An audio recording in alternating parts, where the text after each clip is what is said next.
Ernest Shackleton often appears in history as a fearless leader surrounded by ice and danger, yet his story quietly begins with a boy who felt restless in ordinary rooms, uneasy with stillness, and strangely lonely even when voices fill the space around him. As a child growing up far from the polar winds that would later define him, Shackleton carried a contradiction within himself. Because he loved people deeply while also feeling an urge to escape crowds and listen to thoughts that only spoke clearly in silence.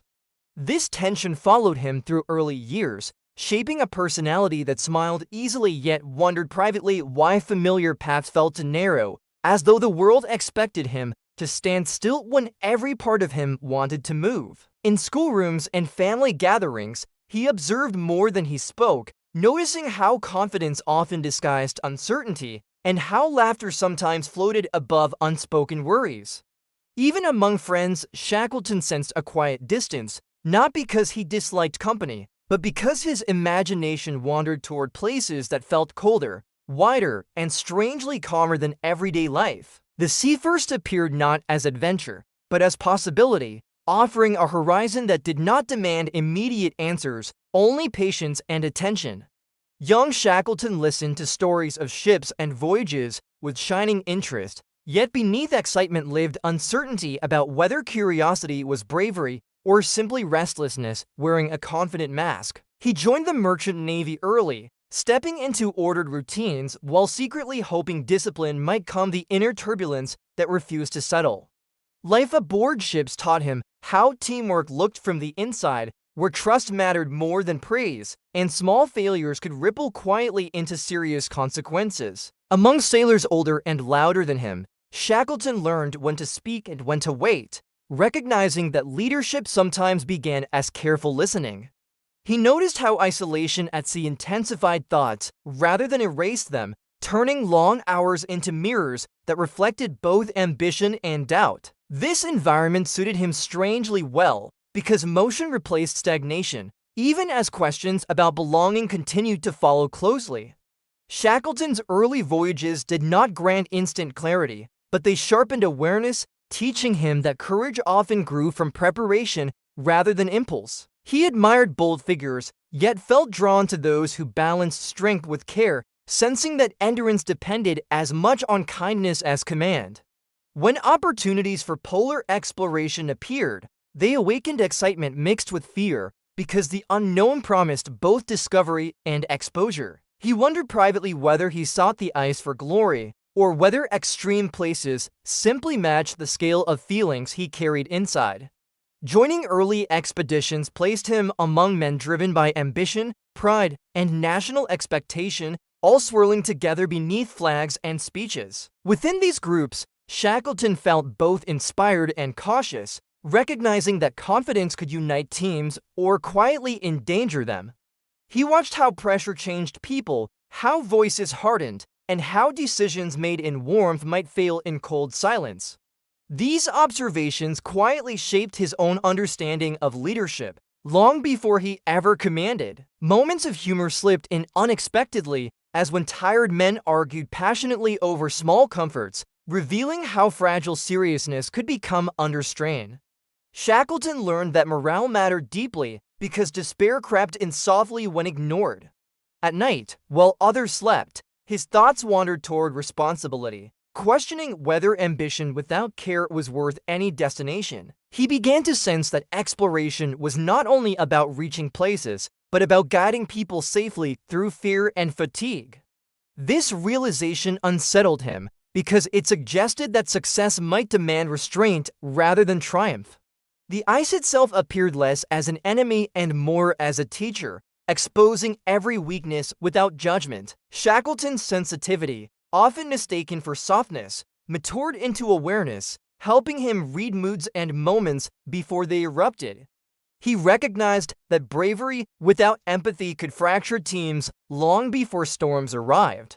While others dreamed of headlines, he imagined faces around campfires, quiet cooperation, and shared resolve. These early experiences planted a belief that survival depended on mutual care, not individual glory. He noticed how laughter eased tension, even when conditions were harsh. Rather than escape emotion, he learned to carry it carefully, using warmth to counter cold.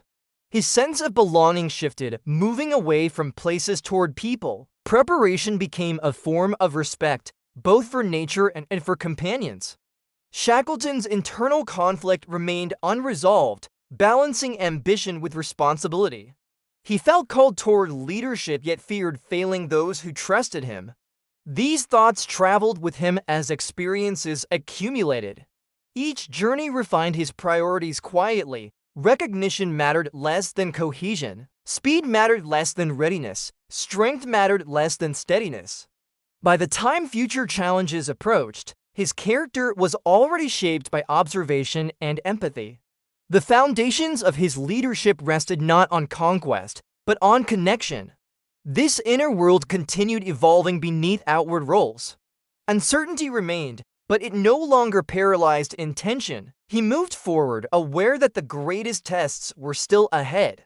As responsibilities grew heavier, Shackleton found that decisions no longer belonged to quiet imagination alone, because each choice now carried the weight of real lives, real hunger, and real fear, which pressed against his thoughts with steady insistence rather than dramatic force. Leadership arrived not like a trumpet call, but like a slow tightening, as he realized that people watched his reactions closely, learning whether calm or panic would guide the hours ahead.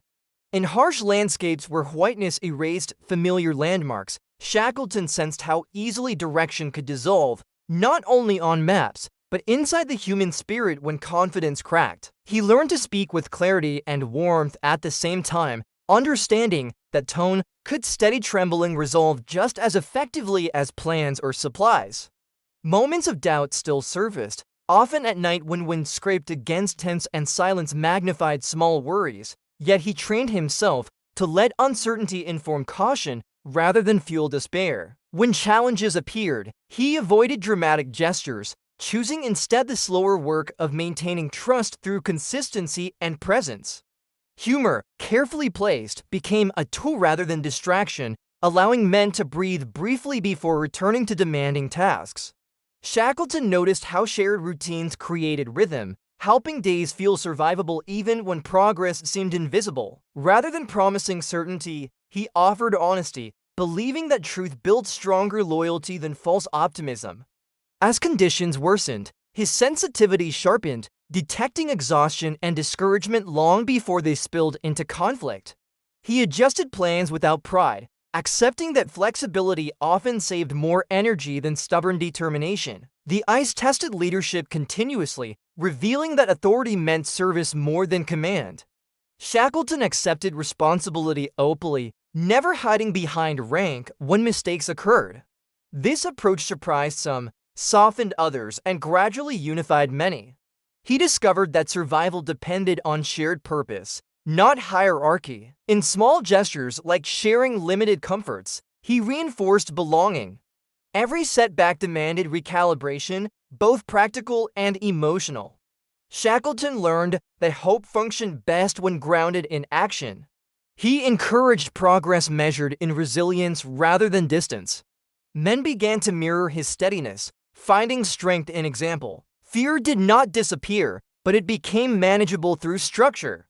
Even in failure, Shackleton resisted bitterness, choosing reflection instead. He reframed loss as information rather than judgment. Time stretched, blurring days, yet cohesion remained intact. This endurance surprised even him. He understood that leadership required constant emotional attention. Neglect bred resentment faster than cold. By listening carefully, he prevented fractures. The group transformed into a collective mindset. Shared hardship rewrote priorities naturally. Shackleton observed quiet courage daily. He honored effort as much as outcome. When paths closed, alternatives emerged through cooperation. Adaptation replaced rigid ambition. The environment demanded humility. Through persistence, morale stabilized. Each day tested patience. Each success felt communal. Shackleton recognized leadership as ongoing care. Not a single victory, but continuous effort. This understanding deepened resolve. He stopped chasing heroic images. Human endurance became central focus, The experience reshaped his purpose. Legacy faded behind responsibility, connection outweighed recognition. By journey's edge, character stood revealed, the quiet leader endured.